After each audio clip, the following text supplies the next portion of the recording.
Welcome to this afternoon's webinar titled New Orleans, Katrina, and Bounce, a conversation with Big Freedia. Today's event is the second of two programs exploring the impact of Hurricane Katrina on the musical traditions of New Orleans. The first webinar took place last week and featured Big Chief Bo Dallas Jr., band leader of the Wild Magnolias, which plays a central role in Mardi Gras. My name is Carol Oja, and I'm Faculty Director of the Humanities at the Radcliffe Institute, and William Powell Mason Professor of Music and American Studies in the Harvard Faculty of Arts and Sciences. Today's program continues a series of discussions about climate justice, the arts, and the humanities that began 2 years ago with the global pop star Angelique Kidjo and continued last February with a focus on climate fiction for young adults. Recordings of all Radcliffe programs can be found on its website. These conversations are part of the Radcliffe Institute's 5-year focus on climate change with climate justice at the center. This year's programs are co-sponsored with Harvard's Department of Music. It is shocking to realize that 20 years have passed since the devastation of Hurricane Katrina, which at the time was the costliest natural disaster in American history. It was an event that made clear how such catastrophes can impact different communities in starkly different ways. Since then, the U.S. has experienced at least a dozen major hurricanes. There have also been disastrous wildfires, which as of 2023 had consumed over 126 million acres, with the recent fires in Los Angeles adding horrifically to the toll. We face a new generation of climate emergencies with a massive and often unequal impact on those in the affected areas. As homes are lost and people displaced, so too do their music and expressive culture undergo stress and change. Today's featured guest, Big Freedia, is hailed as the Queen of Bounce, and bounce in turn is a signature sound of New Orleans, combining influences of hip hop with brass marching bands and futuristic productions.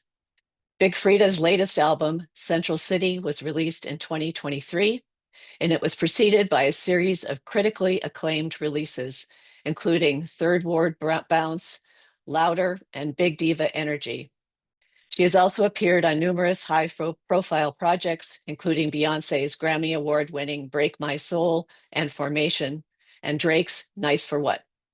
Her work stands out for her distinctive voice and infectious energy. During Katrina, Big Freedia was forced to evacuate from her family's home. Joining Big Freedia in conversation is Lauren Kerrer from the Irving S. Gilmore School of Music at Western Michigan University. Their scholarship focuses on the intersections of race, gender, and sexuality in American popular music. They have conducted research with Big Freedia, and their article about Bounce was awarded a prize from the Society for Ethnomusicology. Their book, Queer Voices in Hip Hop, Cultures, Communities, and Contemporary Performance, was published by the University of Michigan Press. This afternoon's moderator is Lauren Kajikawa, program head and associate professor of music history at the George Washington University's Corcoran School of the Arts and Design. His book, Sounding Race and Rap Songs, was published by the University of California Press. It explores the relationship between racial representation and rap music's backing tracks. Full biographies for all our guests can be found on Radcliffe's website, and we're grateful for their contributions today. I want to acknowledge members of the Radcliffe Institute Leadership Society and our annual donors who are watching this afternoon. Your generosity keeps Radcliffe programming free and open to the public, and we thank you. I also want to acknowledge the Ethel and David Jackson Fund for the Future Climate, which is supporting this webinar. We are grateful. Today, we will view a couple of video clips showing Big Freedia in performance. They will accompany a conversation among our guests. We encourage our audience to use the Q&A feature in Zoom to submit questions at any time during the program. Since we anticipate a lot of questions, we ask that you keep them brief. This will enable our speakers to address as many as possible in the available time. With great pleasure, then, I will turn over the virtual floor to Professor Lauren Kajikawa. Thank you, Carol, and thanks to you and the entire Radcliffe team for producing this event and this conversation. Thanks to Lauren Kerr, my colleague in musicology, for agreeing to be a part of it, and most importantly, thank you to Big Frida for your presence here and your willingness to participate in this conversation. Welcome. How are you doing? Thank you. How you doing today? I'm doing well. It's snowing here in DC. I heard that you also had some snow recently in New Orleans, which is unusual. Yes, we did. Yeah, yeah. Well, it's great to see you and have you here with us today. Some of the people who are in the audience or watching this video know what bounce is and what it's about, but there might be some people who aren't as familiar. So actually, I thought a good place to start this conversation would be to ask you to give us a quick definition of bounce. How do you define what bounce is? So when I define bounce and what bounce music it is, it's so New Orleans.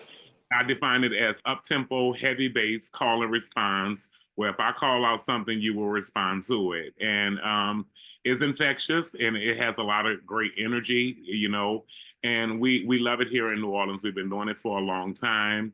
And I'm able to be in this position to be the queen of bounce with some of the great pioneers who have started this game for us. Thanks for that. I think another way to let people know something about bounce is to show them a video of it. So we actually have a video of a performance you did, I think, at the Ace Hotel in New Orleans, queued up and ready to go. So can we roll that video? How y'all feeling out there?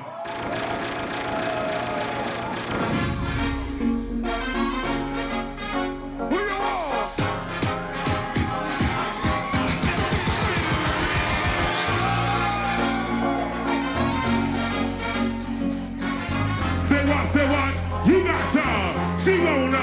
Everybody, get to.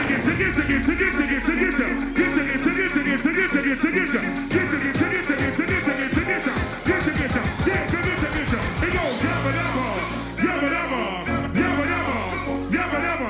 Everybody, let's go. Everybody, let's go. It's called Inno Bounce. Inno Bounce. I'm that queen that'll make you bounce. Inno Bounce. Inno Bounce. I'm that queen that'll make you bounce. I'm that queen that'll make you bounce. I'm that queen that'll make you bounce. I'm that queen that'll make you bounce. You got her. She got her. Big Frida. That's where I'm from. Big Frida Queen Diva. Make you get to. Third walls of the beat. That's where I'm. Big Frida Queen Diva. Let me see you. Move your ass. Move your ass. Move your ass. Move your ass. Move your ass. Oh, they go. Everybody, let's go.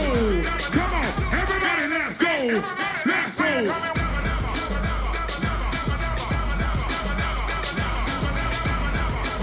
You got it. Everybody, let's go. Want you move your ass. Want you move your ass. Want you move your ass. Oh, everybody say Inno Bounce. Inno Bounce. I'm that queen that'll make you bounce. Inno Bounce. Inno Bounce. I'm that queen that'll. Say I'm that queen that'll make you bounce. Say I'm that queen that'll make you bounce.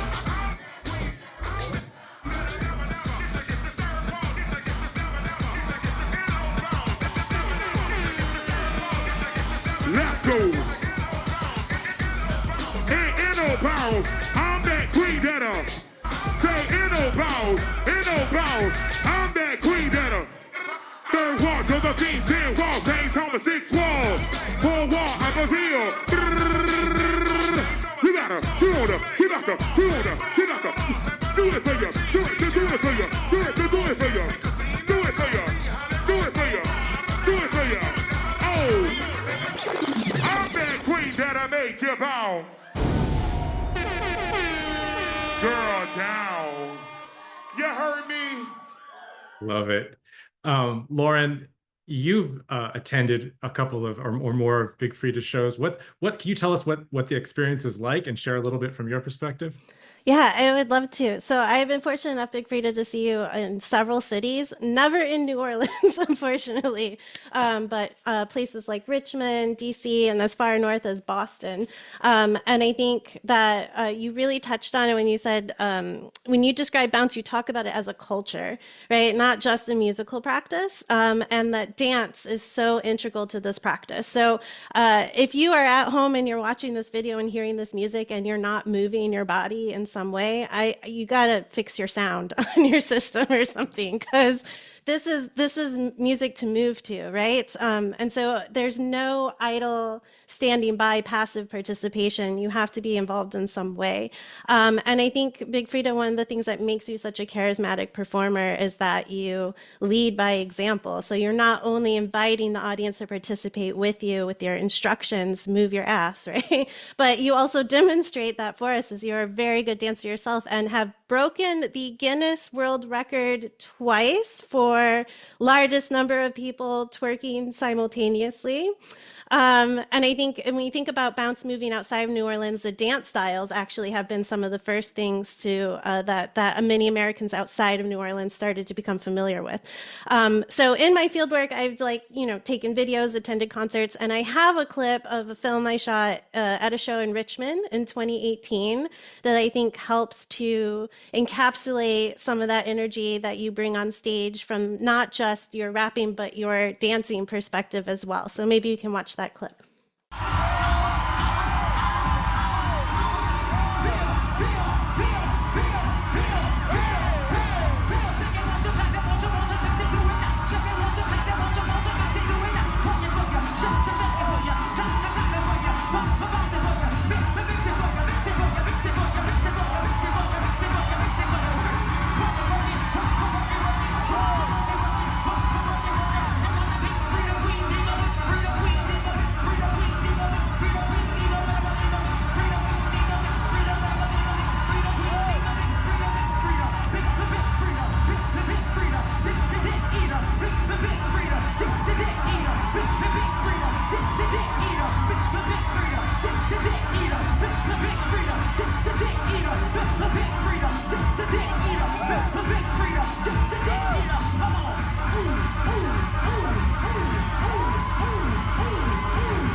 Amazing. I went hard on that one.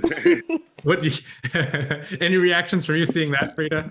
Yeah, that was a great video, actually. I loved it. Well, when you come to a Freedia show, it is a place where I invite all of my audience to be able to be free and be expressive on the dance floor. So dance is very much a big part of my show, and especially when I'm feeling it, as you just saw, was feeling it that night. And so I really went in, and I like people to be able to come and just let their hair down and just be very expressive when they come to a Freedia show. Absolutely. Yeah. And I think that sense of joy and freedom that you're talking about is really palpable and a real important part of, dance cultures, bounce for sure in New Orleans, and also a lot of, queer dance spaces, throughout history, especially. So I think we're going to touch on that.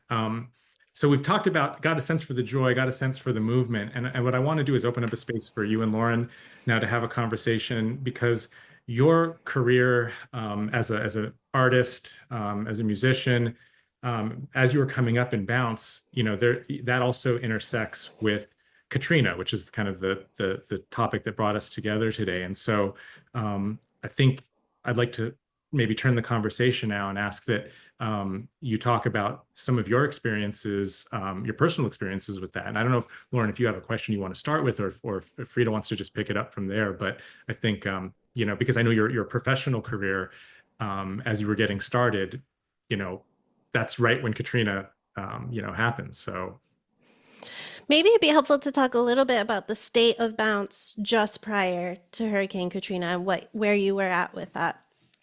Well, the state of bounce right before Katrina it was just, it was a grind. It was a serious grind for me.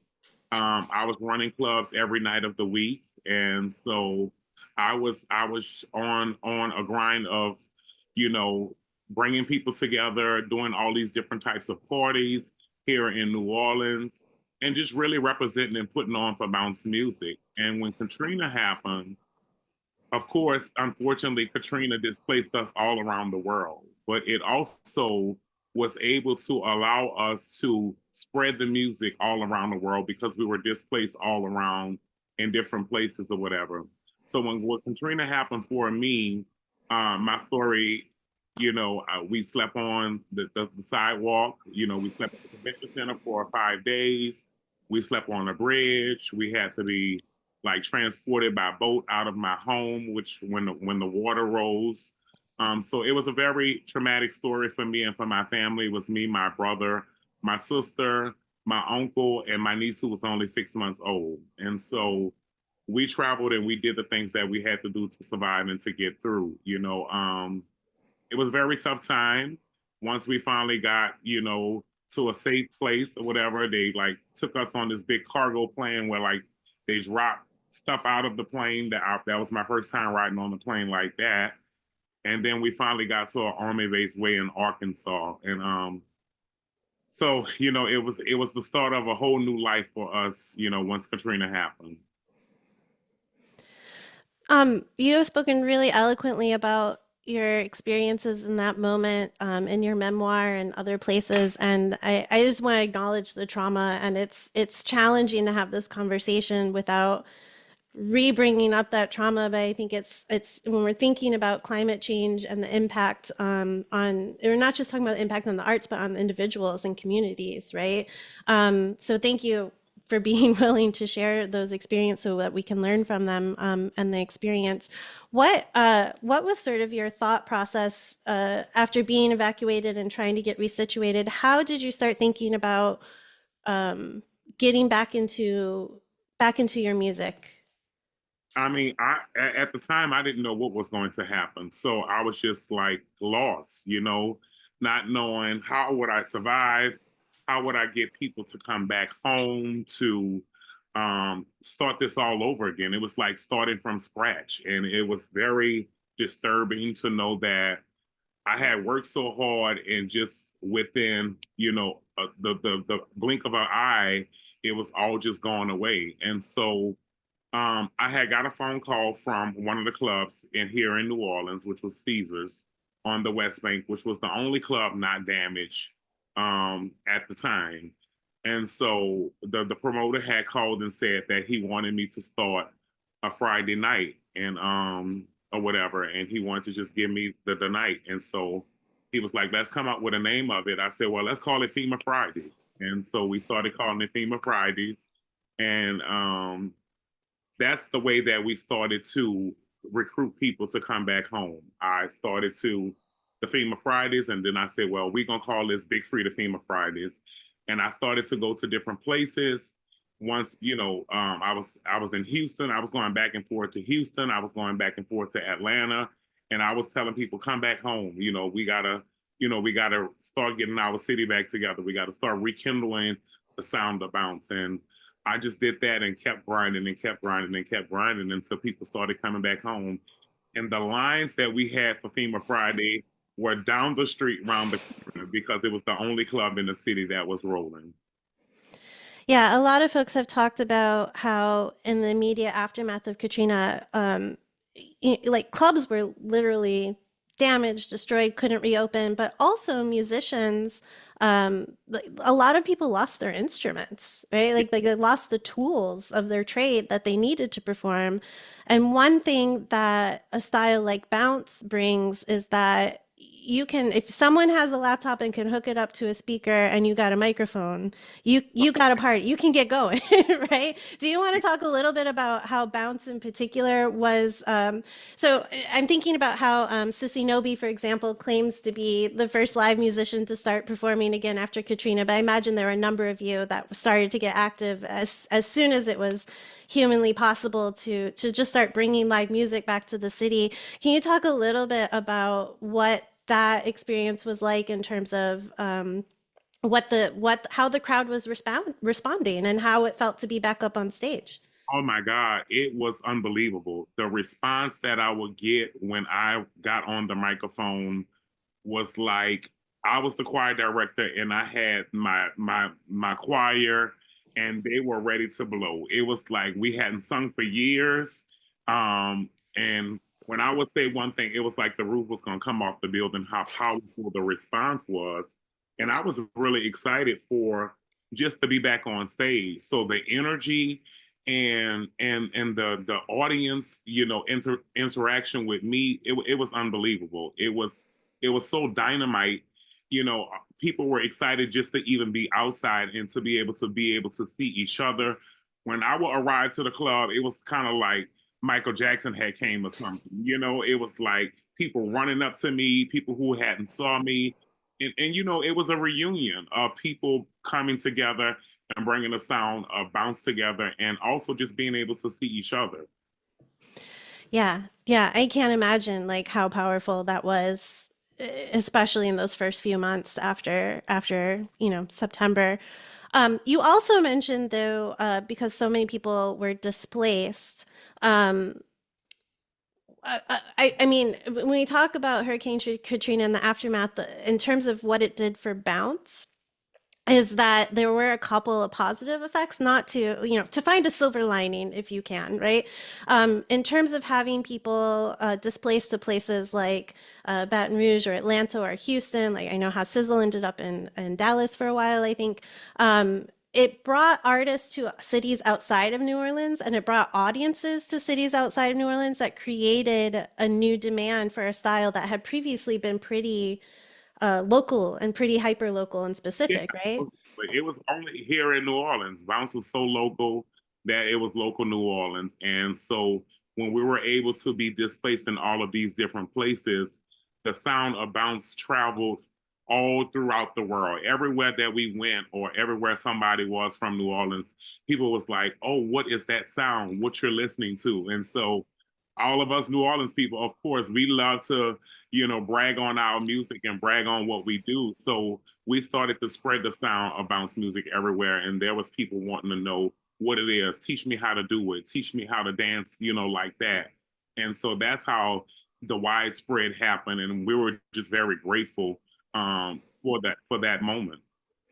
I think that the timing also is the fact that this happened in 2005 and YouTube had just launched. And I think a number of DJs and artists were recognizing that there were some digital tools that could help facilitate that. Did you feel like that was something that you could that helped you in terms of moving with displaced people? The internet definitely helped, because before that, we was not, on social media heavy like that. All we had was really MySpace. And so the internet really did help to spread the sound of it as well. And also just being able to digitally, the DJs were making copies of the CDs and selling them and passing them around and emailing it to other DJs. So that also helped a lot too, just being able to get the music around into different cities and states. I think this was bounce music was such a great example of some early embracing of the possibilities of these internet tools to help share a genre beyond its original community. I want to go back to New Orleans afterwards. So one of the things that got me interested in bounce as someone who's not from New Orleans was the fact that there were so many openly queer and trans artists in this genre, especially after Katrina, which was fairly unique in terms of a sort of hip hop genre in a city. And that Katie Red was a big part of that.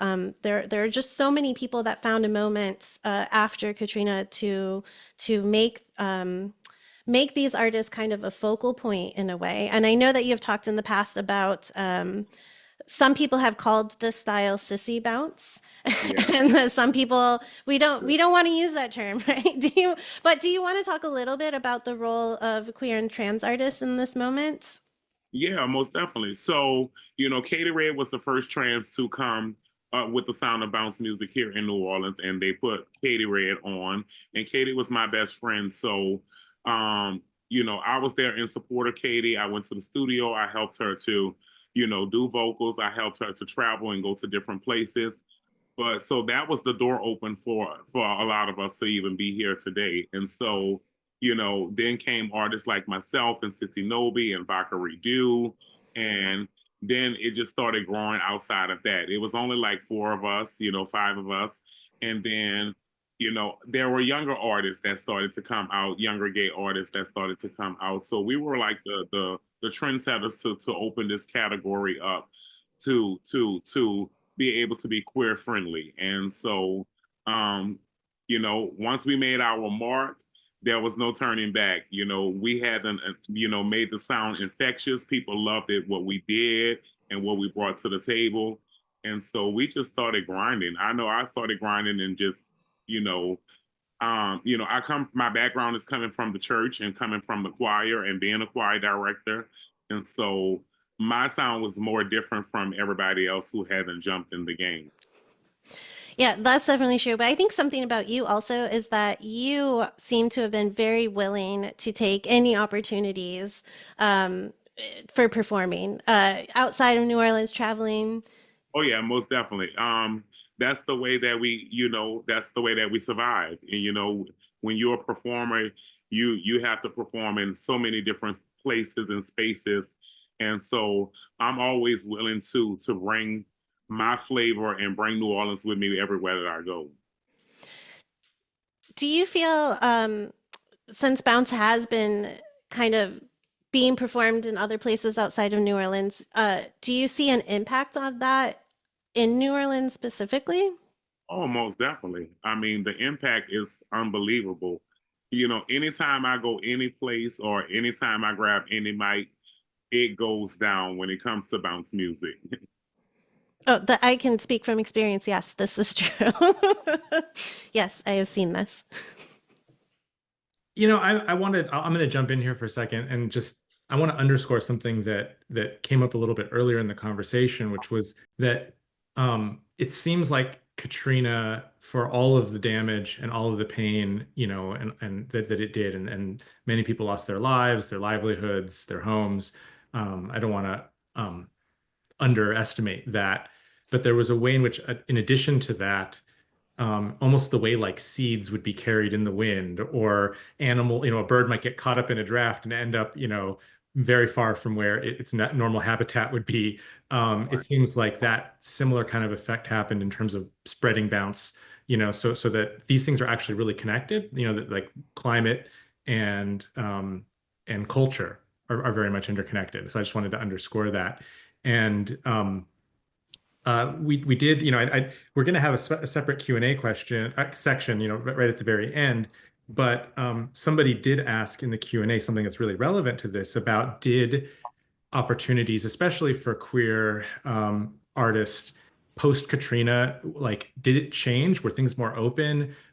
Did they come to the foreground in a way that maybe they weren't prior to Katrina? Was there some effect on the visibility, and opportunities that were available post Katrina as also a kind of unintended consequence? Oh yeah, most definitely. I think it opened up a lot of spaces for queers, and post Katrina we had a few, but after Katrina it opened a bigger door.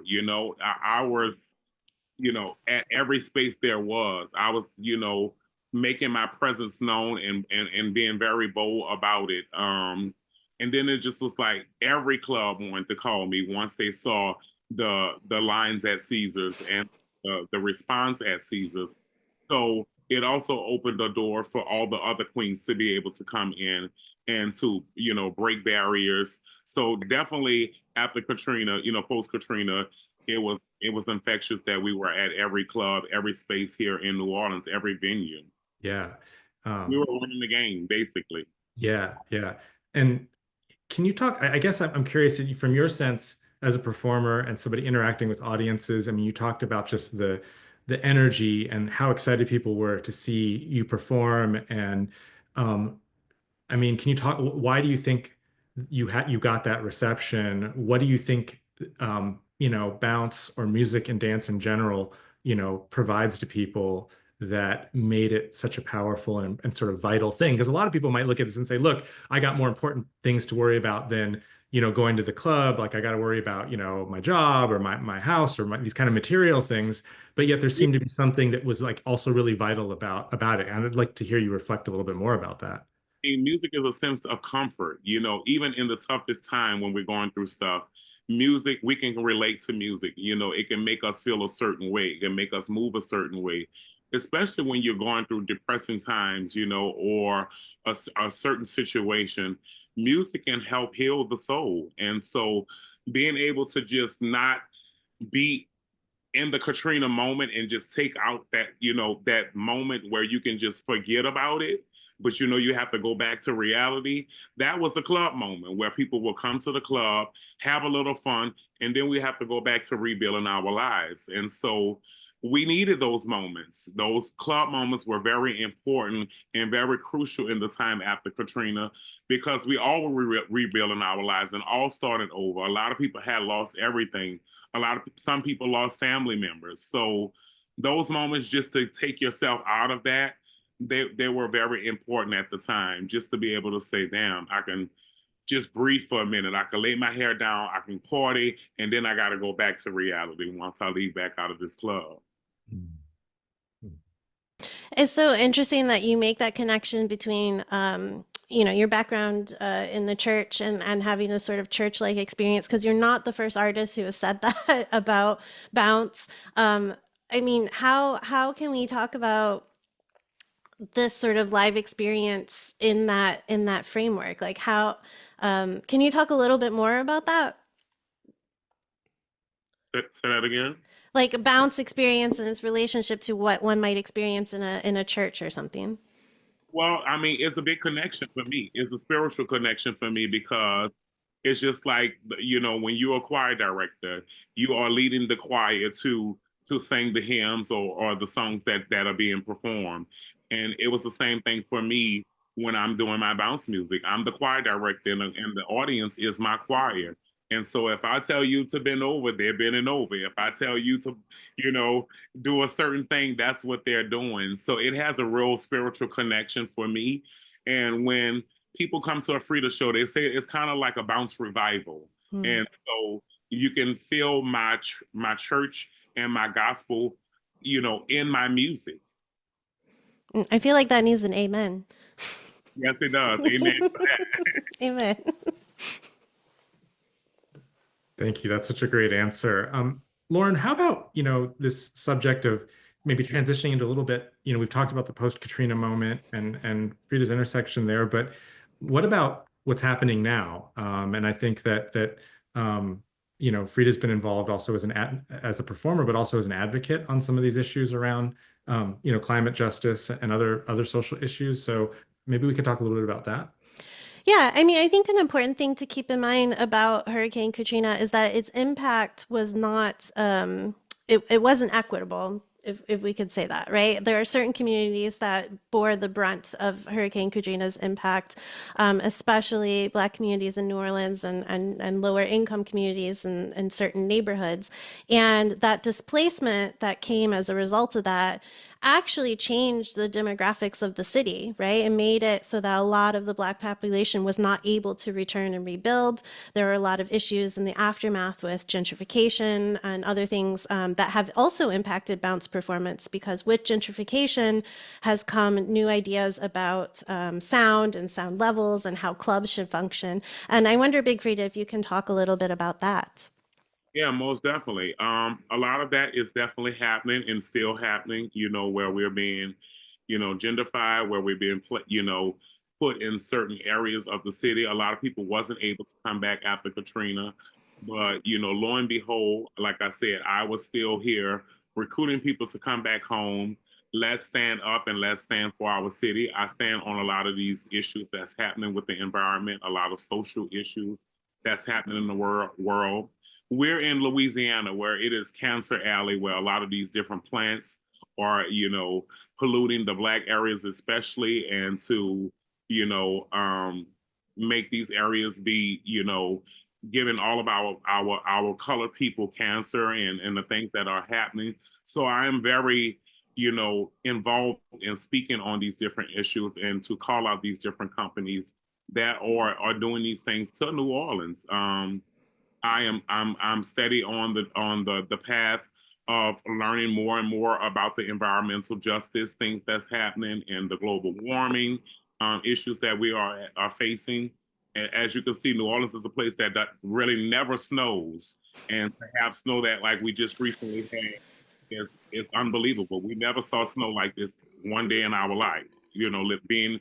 Living here for 47 years. How might we think about the relationship between these climate effects and climate justice and how it intersects with other social justice issues like racial justice? Most definitely. I think, they definitely intersect together. A lot of times, is like you said, the lower income areas that are being affected by this. Like, before post Katrina, we had projects. There's not one project left, here in New Orleans. All of them are new development housing, new rules and regulations that's happening all over. And so, of course, the government is regulating all of these things so that certain areas of people can come back and certain areas of people don't come back. And to bring it back to Bounce, I think for some folks to keep in mind that, of course, the clubs are an important space for Bounce performance, but block parties were an important aspect as well, right? Most definitely. I mean, we have block parties all over the city. Now you can't do a block party without a permit. You can't. At one time we can just grab some speakers and grab a table and set up, and you have everybody coming to the block parties. Now all of that stuff is being regulated as well.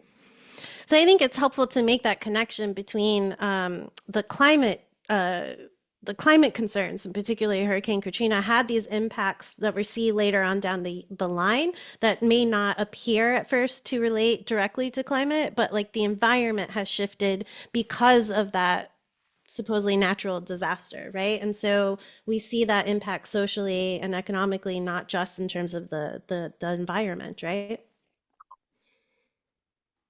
I want to actually jump in here and give you an opportunity to talk a little bit about what are you doing now? I've heard rumors that you're actually working on going back to your roots in gospel, which you've mentioned, and working on a gospel related project. Could you tell us a little bit more about where you're at right now?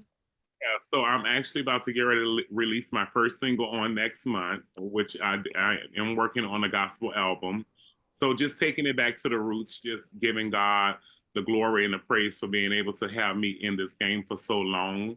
And just, going back, it's always good to always stay grounded and to go back to the roots. And gospel is my roots. And that's where my love of music come from. That's, just getting involved, taking piano lessons, taking vocal lessons, taking music lessons. It started all in gospel. So I just want to go back to where I started at. And I think everybody's going to love this. This is a album of celebration of life. You don't have to be a certain, denomination. You don't have to be a Christian to love this. It will be a great piece of music, a great piece of art that anybody can relate to, and whoever your higher being is, or whatever your calling to praise is, I think everybody can relate to this album and will love it. Aside from getting back to your roots, are there other artists that maybe have helped inspired what you're doing with this new album? Not really. Straight from my heart. This is straight from me being a musician, thinking about the old days here or whatever. But I can say that all of the people who have been on my journey has affected this album, and especially my godmother Georgia, who was the head choir director at my church home, who helped me to get into music, who paid for my music lessons and my piano lessons. She's a big part of why I want to just pay homage and to go back to the roots. And you also just recently released a Mardi Gras track, right? A version of Aiko Aiko with with Robin Barnes, yes. Yeah, that's a really great track, and it's seasonal. So this is the time of year for. Yes, it is. Indeed. Actually, because Mardi Gras is coming up, there is a question I want to jump ahead that came up about, are there any connections between Bounce and anything that you're working on or have worked on and Mardi Gras culture? Somebody specifically brought up masking or the Mardi Gras Indian tradition, and whether there's any intersection between Bounce and those traditions that are going to be on display pretty soon with Mardi Gras. Well, definitely. I mean, I always connect Bounce and there's always a feel of Bounce and Mardi Gras and the Indians together. A lot of times when we use the different brass bands, I perform with live bands. So those connections are definitely there. I mean, you can't do one without the other. And is a big part of our tradition here. The bounce, the Mardi Gras Indians, the jazz, it all intertwines together. Lauren, do you have any other questions that you haven't gotten to yet, or do you want me to start pulling some questions out of the chat, which there are many, but I want to make sure you get to everything that is on your list. I think I have one more question, just because partly thanks to your work, bounce has been we're finding it, hearing it in so many different places in the mainstream and hip hop, and you've been very collaborative. Everybody wants. Everyone wants a piece of it, right? Can you talk a little bit about what that's been like, bringing bounce to audiences outside of New Orleans by working with these other artists? Well, for me, it has been a great thing because it's opening doors for people to recognize the culture here in New Orleans and to recognize what we do. I have been able to be blessed to do songs with so many great artists and be on so many different other projects. I have crossed over into pop. I've crossed over into just about every genre with bounce music, and to be able to be in that category and to be the ambassador of it is a great thing for me because it opens doors for all of the other bounce artists as well. It has knocked down doors for them. It has broke barriers where you see all of these mainstream artists, using bounce music now. I've been able to do songs for Beyonce, Lizzo, Kesha, Drake, and so many, many, many more. And so it's a great thing just to be able to have that lane open and where we can go anywhere now. And I think if I can talk a little bit from personal experience, one of my first engagements with you as a musician was a collaboration you did with RuPaul. Oh, yeah. Peanut butter, which is so joyful, so joyful. But that was also a pathway for me to get into bounce, to understand sort of the musical style. So I think that's an effective way that, I think when you describe yourself as an ambassador, that's really the best term, I think, for bringing for bringing bounce music and dance and culture more generally to folks who may not have otherwise encountered it. Yeah, most definitely. And I'm so grateful for Mother Rue. Mother Rue is one of the hardest working people that I know. And I look up to RuPaul and all that she does for the community and for the LGBT plus community, because we need representation everywhere, and I live by what Rue does, and going out there and being exactly who you are and loving yourself, because if you don't, nobody else will. Exactly. That's beautiful. In fact, there was a question about how do you stay grounded, in such a fast-paced industry in the entertainment world, and yeah. Hometown, New Orleans is what grounds me. Every time I come, I still live here in New Orleans. My family's here and my friends. So, I'm able to travel all around the world. And when I come back home, it feels exactly like what it's supposed to be, home, and which that keeps me grounded. Yeah. You and many other musicians, I think rightfully, are very proud of New Orleans and the culture and the music and what it's contributed, to the world. And a perceptive viewer of this webinar pointed out that they did hear your voice during the Super Bowl pregame show, the sample of Explode that was a part of Southern University's marching band performance. And yeah. And yet this person was also noting that, they almost wish that they could have also heard more from you or seen you there.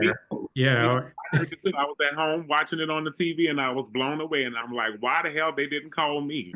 And we're dealing with that now, most definitely. They're going multiple people said we wish we would have, given that it was in New Orleans, a lot of people said we wish Freedia was there as a part of the performance. Too.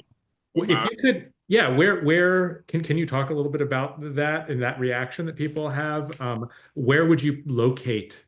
I guess the question is, and this has also come up from a couple different people in the chat, where would you locate bounce in the sort of spectrum of New Orleans music and culture? Where do you feel like it fits, or how is it related? I feel like it's with being from here from New Orleans, I feel like it's right up, right on side of jazz, right on side of all the things that we do here with the Mardi Gras Indians, with the jazz music.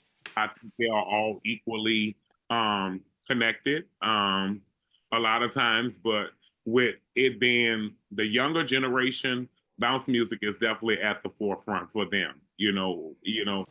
But with the older folks, it's a mixture of both. You have your people who want to hear jazz, and you have the people who want to hear bounce. So it kind of equals out across the playing fields, depending on the demographic of people. Mm-hmm. Can I ask one more question before we move into the Q&A? Selfish question. So one of the things that you did during COVID lockdown was you had a couple performances, and you specifically to raise money for your dancers and your team and folks who were not able to work because you couldn't go on tour and couldn't do shows. And I greatly appreciated that. But you also did a series of brunch videos. Yeah, I did. So my question is, are we going to get a Big Freedia cookbook? Yes, you are. You're going to get it. And I'm actually working on my hotel here in New Orleans, and it will have a restaurant, so people will be able to come and get the Big Freedia experience with all of my recipes and all of my food that I know how to throw down, because I gets down in that kitchen. I'm very, very excited to hear this. Yeah. That's great. We'll look forward to that for sure. Okay, thanks, Lauren. So and also, Lauren, don't be shy. If other questions come to mind as we go into the Q&A, you continue to jump in. You're not completely handing this over to me, but I do want to it's been very lively in the Q&A, and so continue to please do, if you're out there watching, continue to send in your questions, and we'll get to as many of them as we can in the 10 minutes or so that we have left.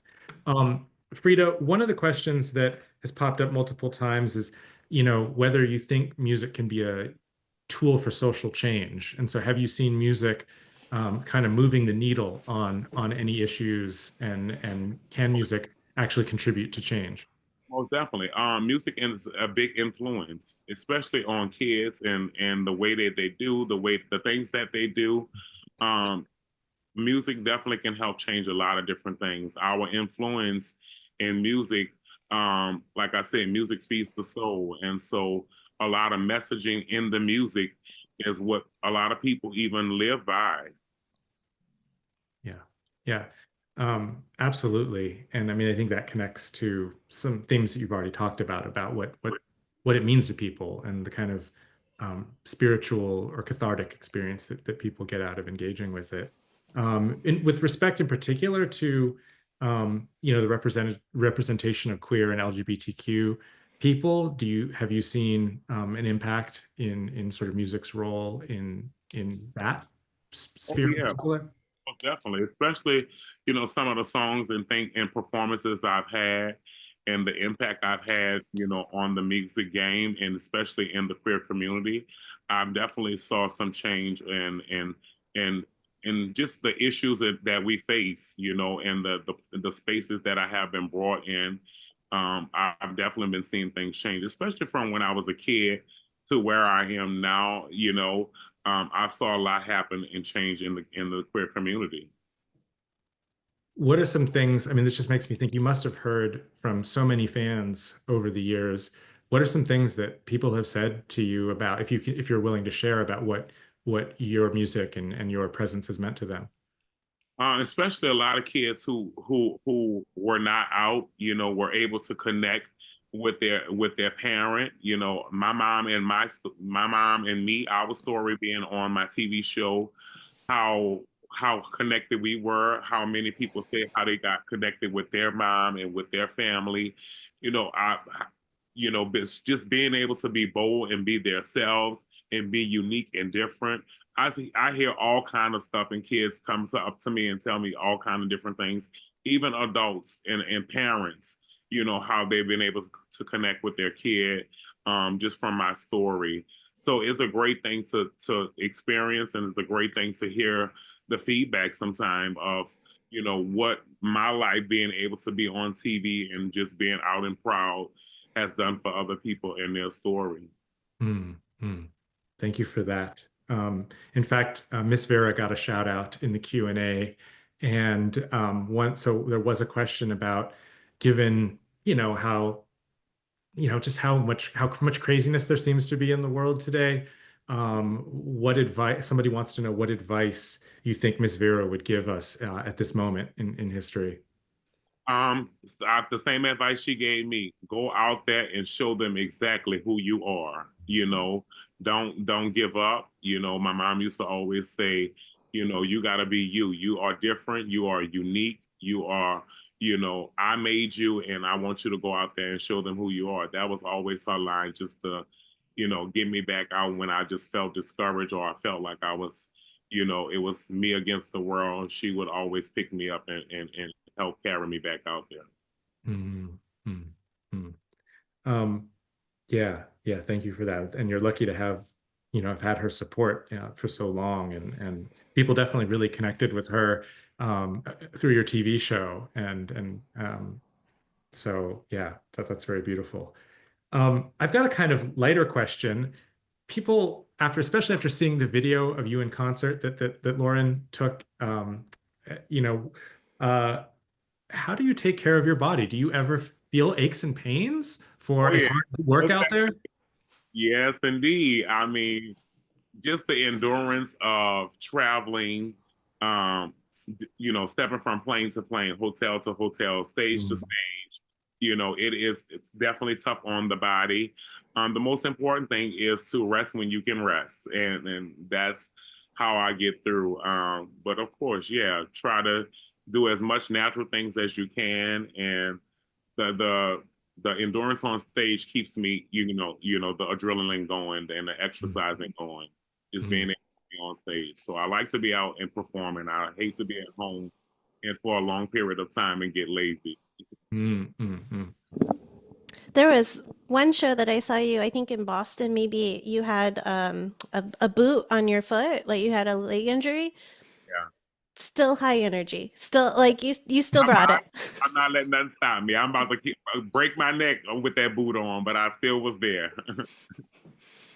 Another kind of light question, or you can make it serious if you want, but somebody asked if you had a magic wand that you could wave to change something about the industry that you've been working in, like what would it be? Just the fairness between the straight artists and the gay. I would want and change a lot of that. You know, I want to be treated equally, just like anybody else. I want to be paid just like anybody else, and so that's one of the things that I would change in that game. And this connects.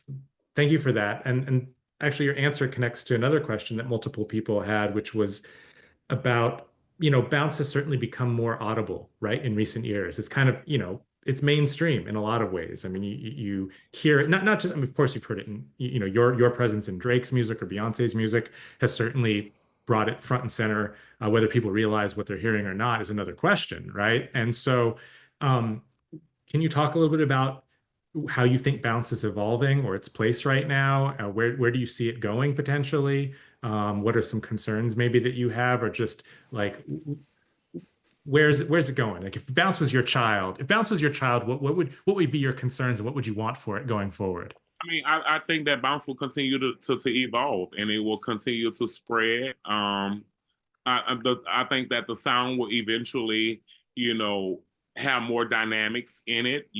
Like at one time it had a different sound prior to 2000, and then it got a little bit faster. So I think that we will continue to experiment with different sounds of bounce.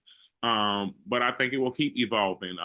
It's infectious. It's a party music. It's good for the atmosphere. It's good for the world. And I think that it will be around for a long time to come, generations to come. Yeah.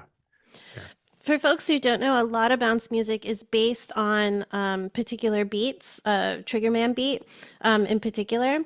But something I have noticed is some folks are starting to move away a little bit from some of the sample-based approaches. And do you want to comment a little bit on how that might impact future bounce tracks? Well, I mean, I had to start moving away from a lot of that, the sample-based stuff, and just being, for clearance issues and so many other issues. So like I said, it will continue to evolve and to spread even wider because of just the issues at hand that started, the sound of bounce music. But it also opens the doors up to be able to give it a wider spread with new sounds, So I've been able to, be one of the first bounce artists to, get stuff, sampled free and to get stuff out to the world. And so I'm steady teaching the game of how to get your music where it needs to be at and in a good space without any issues and any trouble. A question that came up that takes us back to maybe to thinking about New Orleans, which as we're kind of trying to bring this plane in for a landing here, going back home. In your memoir, you talk about how you feel like there's something about New Orleans where sexuality and gender has maybe always been different there, or treated different there, or understood different there. People relate to each other differently there than maybe in other parts of the country. And a couple people asked about that particular angle. Is there what is it about New Orleans and the culture there that you feel like has made it perhaps a more hospitable place in some ways? That's exactly it. It's the people here in New Orleans. It's the people that makes it so hospitable and so welcoming and accept us for who we are. Like I said, especially with all of the queer artists who have jumped in the game, what can they do with us besides love us? Our family love us, our friends love us. So it has become a thing where the city has, put their arms around us and love us as well. So it's more acceptable here, I feel like, because they know what we're facing and they know what they're facing with the artists here. And so I feel like just being a welcoming city and being hospitable is just that thing of New Orleans. We accept everybody. And when people come here, that's why people love New Orleans so much. Thank you for that. I think that's a good, that is a good last question, good answer to end on. So we're out of time, unfortunately. Thanks to everybody for attending and for sharing your questions with us. Thank you so much, Lauren, and thank you so much, Big Freedia, for being here. Thank you. Thank you so much. I guess now's the time I'm going to turn it back to Carol Oja at Radcliffe and wish everybody a good evening. You as well. Thank you. Oh, this concludes our program today. Thanks hugely to the three of you, to Big Freedia, Lauren Kerrer, and Lauren Kajikawa, for an open and very moving conversation. Thanks too to our audience for the questions, and to Harvard's Department of Music for co-sponsoring this event. Both today's program and last week's webinar with Big Chief Bo Dallas Jr. and Emmett Price III will be posted very soon on Radcliffe's website, radcliffe.harvard.edu. For information about upcoming Radcliffe programs and to see videos of past events, please visit our website. Thanks again for joining us today, and take care.